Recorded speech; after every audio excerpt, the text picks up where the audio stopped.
All right. So uh, winter is just about upon us. And while it seems like things are starting to slow down, birds aren't singing as much anymore. A lot of birds have migrated south for the winter. It's starting to get cold and dark. Really, in Arkansas, things are just starting to heat up because winter is a great time of year for birding in the state because there's so many species that come to Arkansas for the winter. There's so many birds to be seen. And really, if you on a good day, if you're covering a lot of ground, a lot of habitats, you could see 100 species in the state in a day or in one small region. So winter is a great time to get out. There's a lot of birding activities that happen in the winter time, but it starts with the winter care of your backyard birds. We want to continue providing the food, the water, the shelter that birds need.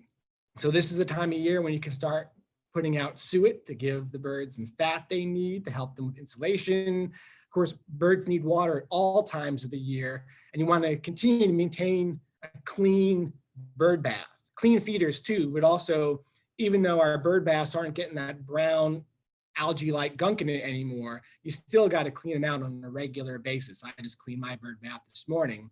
And then when it's below freezing, you want to keep your feeder, your bird bath from freezing with a heating element that is either built into it or you can put it into it or just put in fresh water each morning. You want to give the birds some shelter from the elements. That's birds take shelter in trees and shrubs, or you can build a brush pile, or you can even put up roost boxes like I have in the bottom left corner there. A roost box may look like a nest box, but notice that the entrance is on the bottom. And that way, when heat rises, it stays in the box. And then roost boxes have multiple perches inside, so birds can roost together and share their body warmth. And then, of course, can't forget the native plants that are critical for birds that provide fruit and seeds and even insects that our birds need to get through the winter.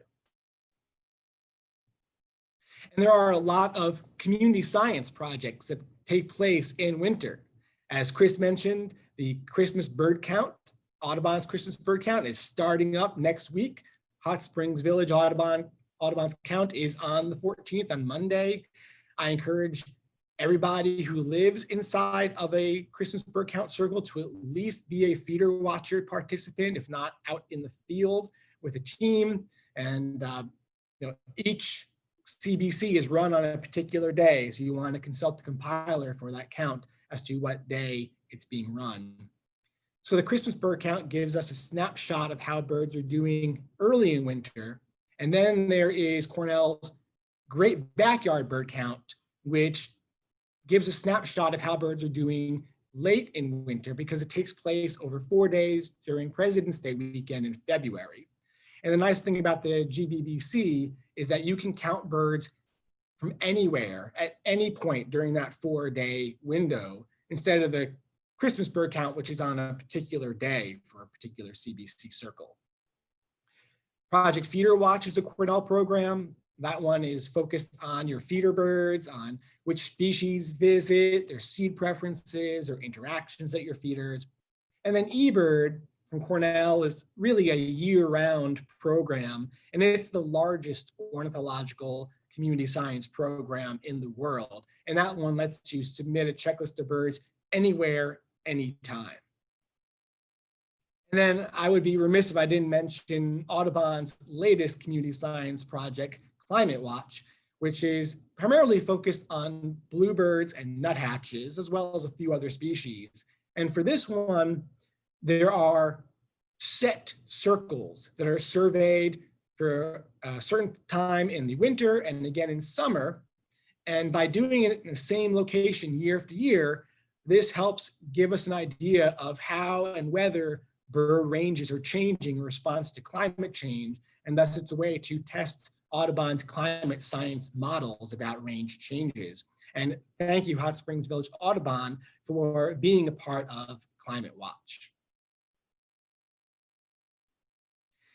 And if you're going to be doing these community science programs, it's important to know how to count the birds. So for this, I will focus on counting your feeder birds, which is a stationary count.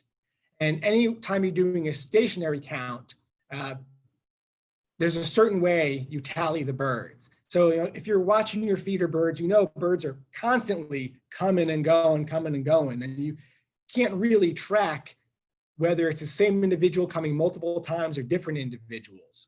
So the tally for a stationary count is the maximum number of individuals you see at one time in one field of view. And of course, for a dimorphic species, whether it's male versus female or adult versus juvenile, you can tally those two groups separately and then combine them for your total tally for that species. So here we have a group of cardinals and also one tufted titmouse there. And there are 11 cardinals in this frame. And I like to count by twos, 2, 4, 6, 8, 10, 11. It's a little faster. And just in case you can't see them, there is a female over here on the left, and there's a female tail right under there too. So there are 7 males, 4 females, that's 11 birds. So your tally would be 11. But let's say 10 minutes later, you count up the cardinals again, and you see 5 males and 5 females.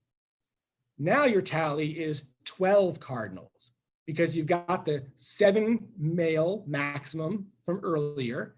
Now you've got a 5 female maximum.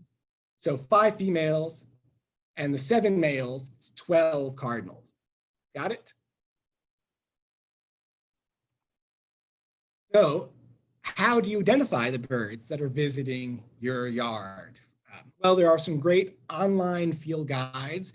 Both Audubon and Cornell have good comprehensive field guides, a lot of information about habitats and ranges, the recordings, the audio files of the birds. You can listen to what they sound like. These are great resources to turn to. Of course, like for so many things, there's an app for that. And the phone apps are super convenient because they are portable. You bring them in the field. Like the online guides, they provide a lot of information, including the audio files. So if you're hearing a bird, you can play its sound on the app and get immediate feedback as to whether that is the bird that you're hearing. And then some of the apps help you to identify the birds. The best app for that is a free one from the Cornell Lab of Ornithology called Merlin. And Merlin is named for the falcon, but it really is a wizard at bird ID. So with Merlin, you answer a series of questions about the bird's size, the color, the habits, and giving your answers, plus where you are in the time of year, which the app knows from your phone, it can give you a short list of possibilities. But I do caution you, don't take the top choice as gospel. Always double check, review that species, compare the field marks, compare the range, the time of year, and just make sure that that is indeed the bird that you are seeing, because Merlin gives out what you put in. So if you accidentally misjudge the apparent size of the bird, then Merlin may give you a different suite of birds than what is really possible for what you're looking at. And Merlin also is good at identifying bird photos. You take a photo, upload it to Merlin, and as long as the bird is centered in the frame there, it can identify it. And it uses artificial intelligence, facial recognition software to do it. And the more photos that are fed into it, the better it gets. So it is really good at it. But again, don't take the top choice as the correct answer right away. Double check to make sure. And then there are a number of Facebook groups too. Arkansas Birds, Arkansas Birders, Arkansas Hummingbirds. These are great places to share your photos, whether you know what the bird is or you're looking for ID help. There are a bunch of experts standing by to help you identify your photos. But I do encourage you to make an attempt to identify the bird. and it's okay to be wrong. When you get corrected, be sure you know why. If the person who corrects your ID doesn't tell you why, ask them, why is it this species, not the species I thought it is? And then, call me old school, but I still think there's no substitution for a good old-fashioned paper field guide, because it's so much easier to browse through the guide. You got similar looking species all together on the same page or in a few pages together. So you can easily compare a bunch of look-alike species. And then I like to just flip through my field guide even when I'm not birding and learn what species are around. And then also there are a number of specialty guides for hawks, for hummingbirds, for shorebirds, for gulls. So if you really have an ID challenge, you really want to get into it, those specialty guides have way more information than any of the apps or online guides are going to have. So let's get into bird ID now. And there are so many species that occur in winter. Of course, we can't cover them all. So I'm going to focus on a handful of species that are possible in Hot Springs Village that you will likely see during the Hot Springs Village Christmas bird count. And the village has a number of lakes. So there are a number of waterfowl that are on those lakes. So whether you are one of the teams in the field or you're lucky enough to live on a lake and have ducks as backyard birds, there are a few to be aware of. One of our more common waterfowl is the lesser scaup. And the colloquial name for the lesser scaup is bluebill, because the male has a blue bill. But for the female, the identifying feature is that white ring of feathers around the base of the bill. And then the male also has a glossy green purple head that is brighter in good light. And he also has bright white sides that contrast with the gray back. A slightly smaller duck is the common goldeneye. They're named for the golden eye both the male and female have. The male also has a glossy green head and that big white patch on the side of the bill. And then also note that he's got bright white sides, but also these really neat black stripes that appear on the side of the folded wing. And then the female, she's got a brown head that contrasts with her gray body.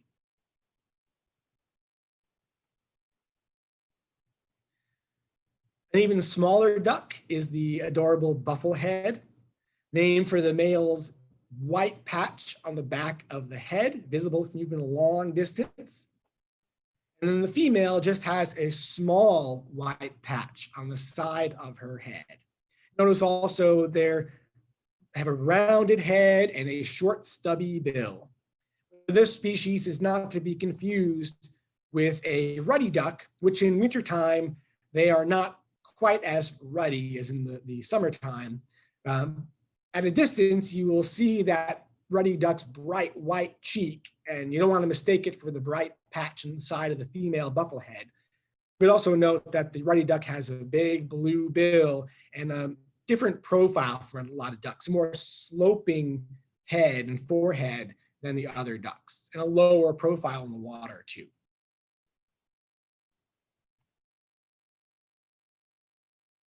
And there are other water birds that are around. There are grebes, and grebes may kind of look and act like ducks, but they're not even closely related. And note that the grebes have a totally different bill. It's a shorter, pointier, laterally compressed bill, nothing like a duck bill.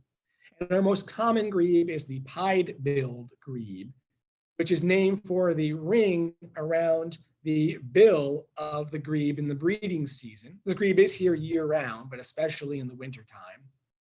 And in the non-breeding season, they really don't have that dark ring. But note how small, stubby that bird is. But just like a duck, they'll float on the water and they'll dive underwater to catch prey. And then a slightly bigger relative of the pied-billed grebe is the horned grebe, which is here just in the wintertime. And when they first arrive in the winter, they don't have any horns. They have a dark cap that really contrasts with the white cheek and their glowing red eye. It's not till the end of the winter, when we get closer to the breeding season, that they start to take on their breeding plumage, and you'll notice that they have that beautiful golden plume on the side of the head that gives them their name, horned grebe.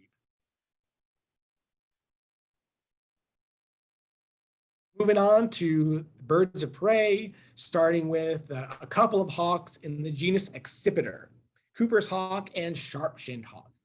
And these accipiters are bird specialists. Most of the time, a hawk chasing your feeder birds is going to be an accipiter. That's what they specialize in. And most of the time, the accipiter is going to be a Cooper's hawk, because Cooper's hawks are common, abundant, widespread, permanent residents that have adapted to living and nesting in our yards and can be found even in urban areas. Whereas the sharp-shinned hawk is here primarily in the wintertime. It does breed in small numbers deep in Ozark National Forest.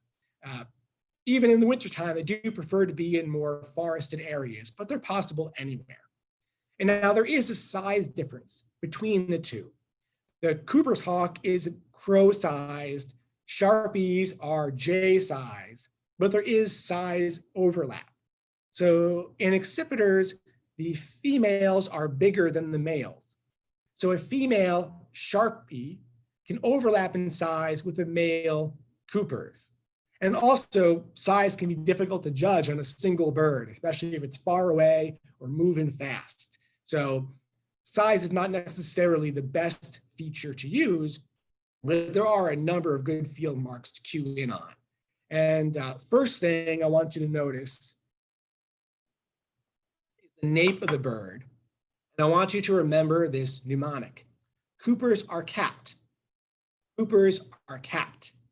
Coopers are capped, meaning that the dark gray cap of the Coopers is contrast with the light nape. That light nape separates the dark cap from the dark gray back, giving the Coopers a capped appearance.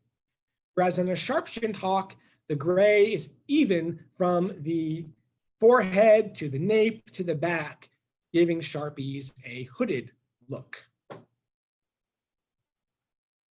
Also, we can look at the tail tip, and the Cooper's hawk has a white band at the tip of the tail, whereas on a sharp-shinned hawk, if it has a terminal tail band, it's really narrow and it is tan, not white.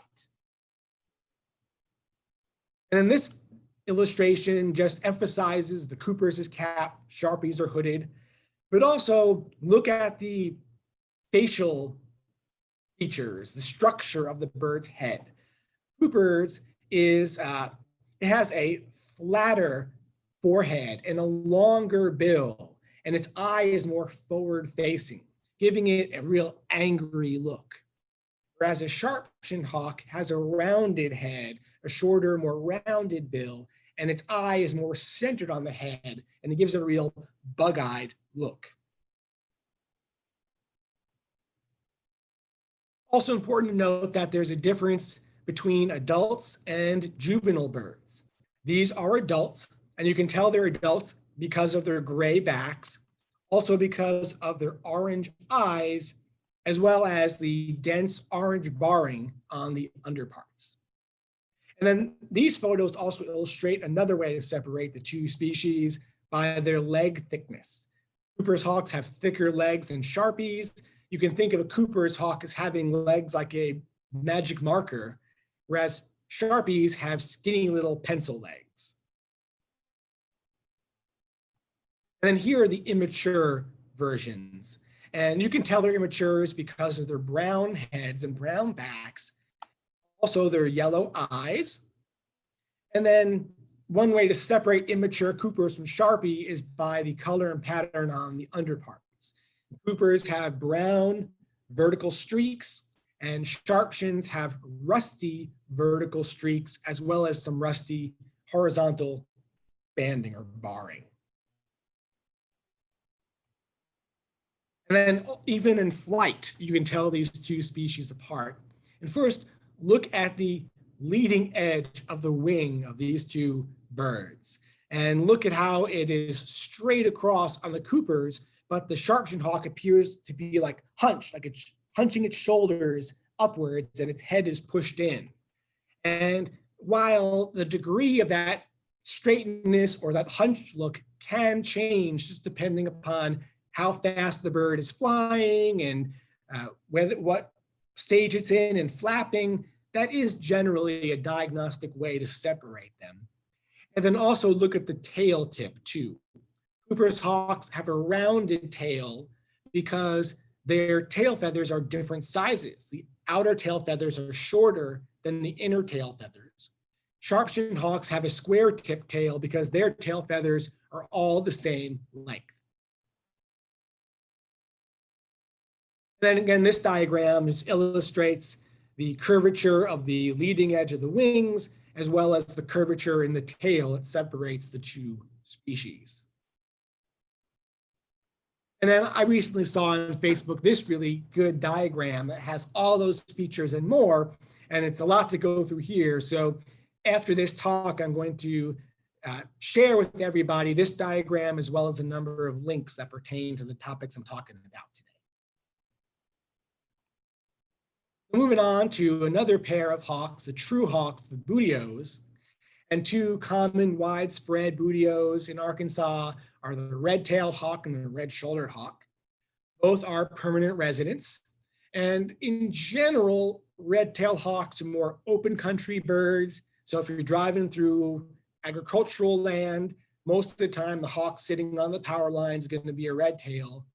Generally, red-shoulders are more forest birds, but the two definitely overlap in their habits and habitats, especially where there's a mixture of fields and forests. Now, you shouldn't have any problem separating adult red tails from adult red shoulders because they look really different. First of all, red-tailed hawks are bigger and wider. Red shoulders, smaller, narrower. But on red tails, they're mostly brown on the back, and they have this brown spotted belly band going across their lower breast and belly. Whereas red-shouldered hawks have dense orange barring, as well as, of course, red shoulder patches, and their wings are checkered black and white. The challenge, though, would be separating an adult red tail from an immature red-shouldered hawk, which just looks a lot more like a red tail. But again, when you look at the spotting on the breast, red tails have that belly band. Red shoulders have more of a bib of brown spotting. In flight, you can also separate them. One of the best field marks for a red-tailed hawk in flight is that dark mark on the leading edge of the wing called a patagial bar. None of the other hawks have that feature. Another good feature for the red-tailed hawk in flight, I should say that, of course, red shoulders don't have that patagial bar. And another good feature for red tails is that black crescent at the wrist of the wing. You see on the underside of the wing. Whereas red-shouldered hawks have a white crescent that appears on the upper surface at the tips of the wings, on their primaries. And then the adult red-tailed hawks, of course, have a red tail, and you can usually see that red shining through the undersurface of the tail, especially when they're backlit. And then red-shouldered hawks have a tail that is banded white and brown.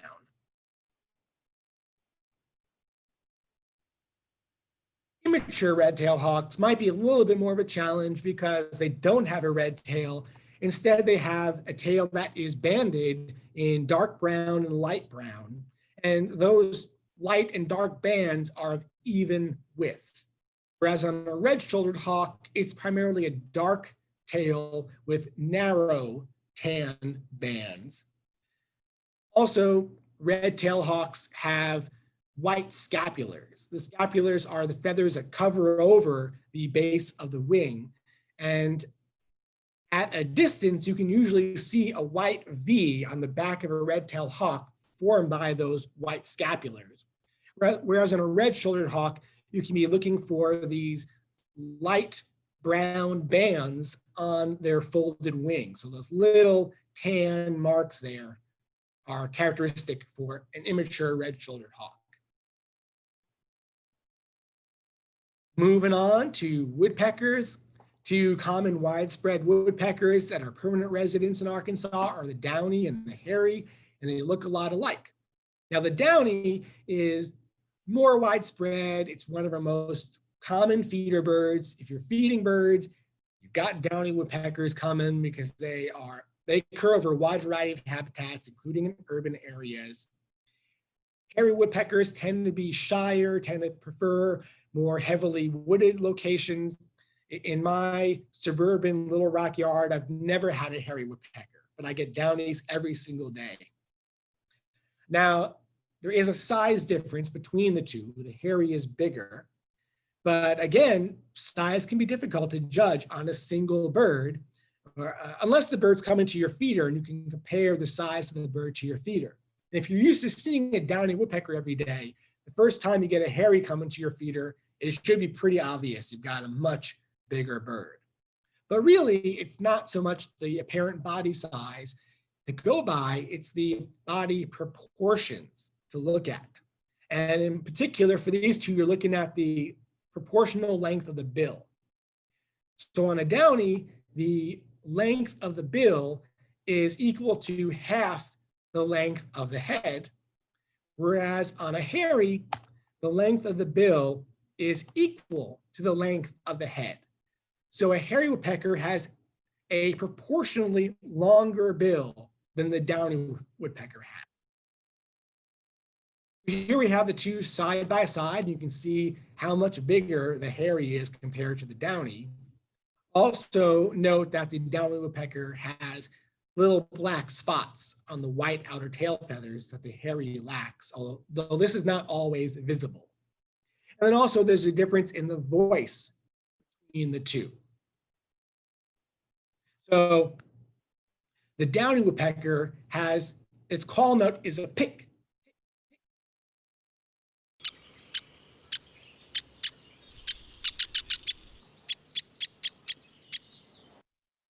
Whereas the hairy woodpecker has a much higher, sharper peak, peak, peak.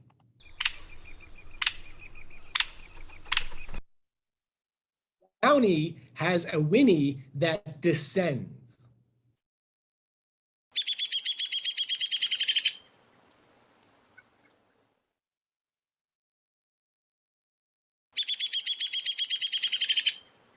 Whereas the hairy woodpecker's whinny does not descend, it stays on one pitch.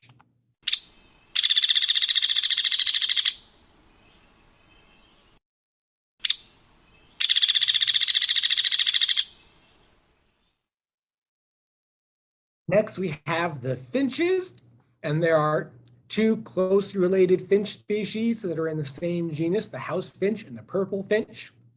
The house finch is a common permanent resident, widespread, again, one of the most abundant feeder birds. If you're feeding birds, you're gonna have house finches coming around all year long. Purple finches are here just in the winter time.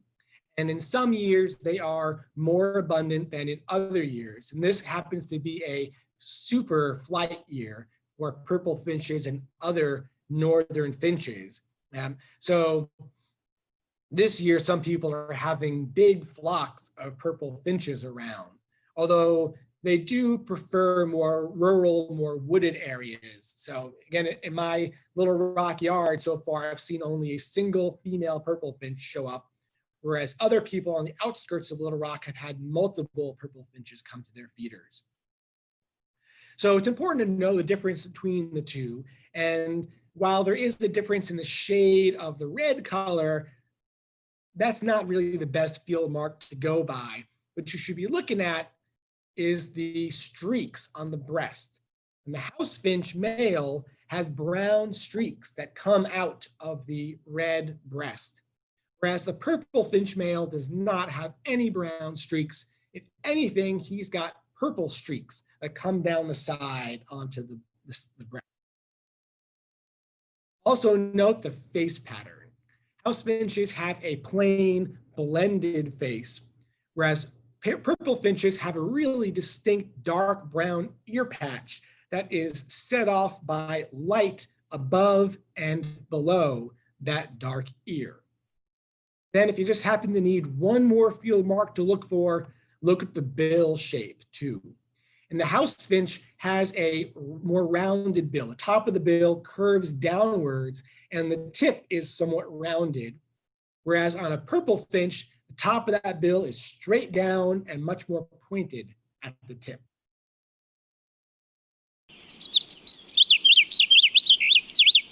That is the warble of a house finch. Now, finches warble. Warblers don't warble. What's in the name, right? But the house finch has a typical finch warble that you probably hear a lot.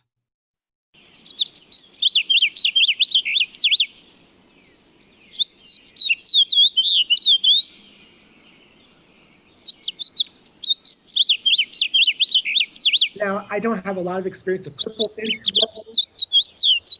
It's a lot higher, faster, and sweeter.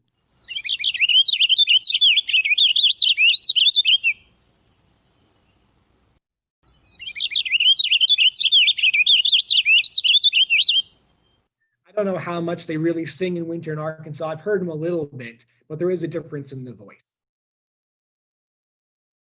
And the females too can be separated the same way as the males. The female house finch has that plain blended face, and the female purple finch has that distinct brown ear patch separated by white above and below. And then their bill shapes are just like the male bill shapes too. Another pair of finches that are related to each other in the same genus are the American goldfinch and the pine siskin. American goldfinch is found in Arkansas year-round, although in the breeding season, they're mostly in the northern half of the state. Pine siskin is a winter visitor. In the winter time, American goldfinches, the males are no longer bright yellow. They become more like females and they're largely brown with hints of yellow, especially around the head. Plain brown, hints of yellow, whereas pine siskins are really streaky birds, streaky above, streaky below. And then even though both of them have black wings with white wing bars, only the pine siskin has a really distinct yellow patch on the wings. And then their voices are really distinctive too. The American goldfinch, when they're flying and they're bounding in their flight, that bounding flight is accented by a potato chip, potato chip, potato chip, or TDDD, TDDD, TDDD.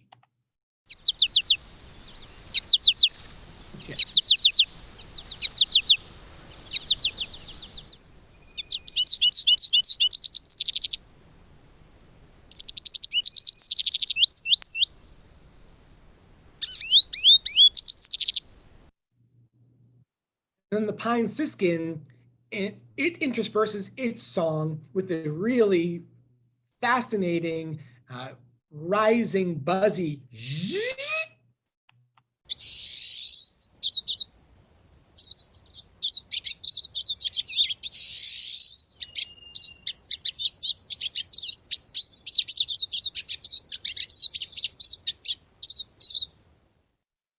I love that sound. I'm always taken aback when I hear that zzz. And then you don't want to confuse American goldfinches for another occasional feeder visitor, the pine warbler. And even though both have yellow on the head, you want to really look at the bill here because the goldfinch has that conical finch bill used for cracking open seeds, whereas the pine warbler has that thin, long bill, the warbler bill, that's used for catching insects and probing insects out of bark and leaves and that kind of thing. And yeah, they both got yellow on them. Goldfinches in winter, the yellow is mostly on the head. Pine warblers, it's on the head, but as well as on the throat and the undersides. And then also look at the wings too. Goldfinches have black wings, wide white wing bars. Pine warblers, gray wings, narrow white wing bars. And the pine warbler isn't just an occasional, well, first of all, pine warbler is here year round. It's one of the few warblers that can stay in the United States all year long. And when they do come to feeders, they're usually going for suet in the wintertime. But the pine warbler can be very variable in the amount of yellow that they have, with males being more yellow than females and adults having more yellow than immature birds. So an immature pine warbler can be pretty darn drab and have yellow confined to the head like a goldfinch does. But again, you're looking at the bill, the wing bars, and also note that all pine warblers have streaks on the underside. It may be very faint, very blurry, but they're there. Goldfinches, no streaks on the undersides. And then let's compare one more warbler that's also here in the wintertime, the yellow-rumped warbler, which, as its name suggests, has yellow on the rump, which is not always visible, as well as yellow on the sides. And then they do have a lot of streaking on both the upper surface and the undersurface. So they're more streaked than the pine warbler, but they don't have any yellow on the head like a pine warbler has. Moving on to the sparrows. There are two sparrows that are here just in the wintertime that are closely related to each other in the genus Zonotrichia, the white-throated and white-crowned. White-throated sparrow is one of our most abundant feeder birds. If you are feeding birds, you've probably got white throats coming around. White-crowned sparrows, not so much a feeder visitor. They are a little shyer. They prefer to be in rural areas and in dense shrubby areas where they are near cover at all times. Now, both species have white crown stripes, so you have to look beyond that. Only the white-throated sparrow has yellow lores, that space between the eye and the bill. White-crowned sparrow lacks that. And the white-crowned sparrow's crown stripes are a lot bolder and more distinct black and white crown stripes compared to the white-throated sparrow, which has blurrier, fuzzier crown stripes that are more like black and brown and off-white than really bold, bright white and black. Also look at the bill color. White-throated sparrows have a horn-colored bill. On white crowns, it's more pinkish orange in color. And then only white throats have their namesake white throat patch, which to me looks kind of like Santa's beard. And white crowns don't have any distinctive throat patch. And their songs are very different too. The white-throated sparrow song is often described as sounding like "Old Sam Peabody, Peabody, Peabody," or "Oh, sweet Canada, Canada, Canada." And it also has a distinctive call note that's pink, pink, pink.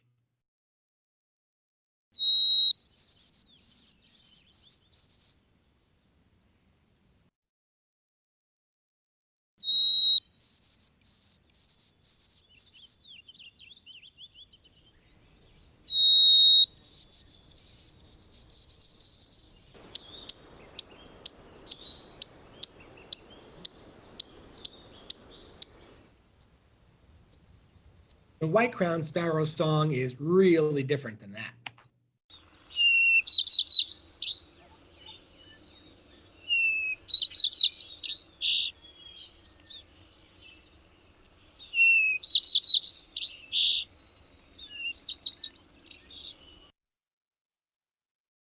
And both of these species have tan-striped varieties.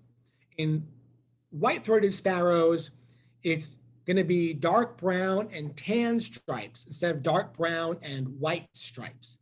And this is found on adult birds. It's kind of like the difference between blonde and brunettes in humans. But what's interesting is that there are other traits that are genetically linked to white versus tan stripes in adult white-throated sparrows, including the fact that the white-striped individuals are more aggressive than the tan-striped individuals. Now in white-crowned sparrows, those that are tan-striped are the juvenile birds. It's the birds where it's their first winter of life. And instead of having black and white stripes, they have brown and white stripes. But the juveniles tend to be hanging out with the adults to make the ID easier for you. Another sparrow that's here in the wintertime and is a common feeder visitor is the dark-eyed junco. And the dark-eyed junco has a number of subspecies across the country, but the most common one in the eastern and central US is the slate-colored junco. 99.9% of the time in Arkansas, there's slate-colored juncos, named for the male, which has that slate gray color on the upper parts of the body that contrasts with the white belly, white under the tail, and white outer tail feathers that flash when they fly. Females and immature birds, on the other hand, are a lot more variable. They can be a lot duller gray, a lot browner on the head and the back. They can have a real pink wash on the sides and look very different from the males. So the danger here is confusing a female slate-colored junco with one of the other varieties, like an Oregon junco or a pink-sided junco, which do occur in Arkansas, especially Oregon, but they are a rare bird. We may get 1 or 2 Oregon juncos in Arkansas in a year. So brown back, pink side is not the entire story. It can be challenging to separate these different forms. Plus, there's interbreeding going on between these forms. So you may have an individual that's not genetically one or the other, not pure. So if you have a junco in your yard and it's not obviously a slate color dark-eyed junco, then the safe bet is to simply report it as the parent taxon, dark-eyed junco, and don't try to assign it to be one of the subspecies. And then last but not least, I would be remiss if I didn't mention one really interesting winter phenomenon that's going on right now, and that is that hummingbirds can and do winter in the state. So after October, when our ruby-throated hummingbirds have headed south for the winter, that is when some of the western breeding species move eastward and spend the winter in the eastern United States. The most common one is the rufous hummingbird, and every year we've got a handful of rufous hummingbirds in the state, but a number of other species are possible. And all 4 of these photos here, these are all birds that are occurring in Arkansas right now, this season. There is a rufous hummingbird in Fayetteville. That rufous/Allen's hummingbird is occurring in Mountain Home. The Rufus and Allen's look a lot alike. This is an immature female, and you can't distinguish immature female Rufus and Allen's hummingbirds without having them in the hand and measuring them. And then that broad-tailed hummingbird, which is the 5th state record, is in Wynne, Arkansas, in Cross County. And then yes, occasionally we do have ruby throats that stay around, and this one is here in Little Rock. So if you keep your feeders out and keep them clean and keep them from freezing, then there is a small possibility you might get one of these wintering hummingbirds staying with you for the season. So now that you've learned a bit more about wintering birds, I hope you are encouraged to go out and go birding, especially on this beautiful day. Be sure though, when you're not birding, to spend time studying your field guides, learning what species to expect, so when you see them for the first time, you can identify them. When it is safe to do so, do join experts in the field. It's a great way to learn your birds. For now, of course, we can share our photos and learn from each other online through Facebook groups. But you gotta try it on your own. You gotta make an attempt to identify your birds. Start local, start with your backyard birds that you see each and every day up close. When you've mastered those birds, then expand out to your neighboring lakes and parks and nearby national wildlife refuges. Like any exercise, anything that takes skill to do it, it's gonna take you time to build your skills. You gotta be patient with yourself. You're gonna make mistakes. You're gonna photograph a bird and show it to a birder and say, I think this is species A, and the birders are gonna say, oh, this is actually species B. But be sure you know why and learn from the mistake so you can identify the species later on And then above all, be sure to have fun, because birding should be about having fun and enjoying watching the birds, however and wherever you're watching birds. If you're not having fun, it's not worth doing. So thank you very much. Thank you for watching me, and I hope you will get out there and watch the birds. Now,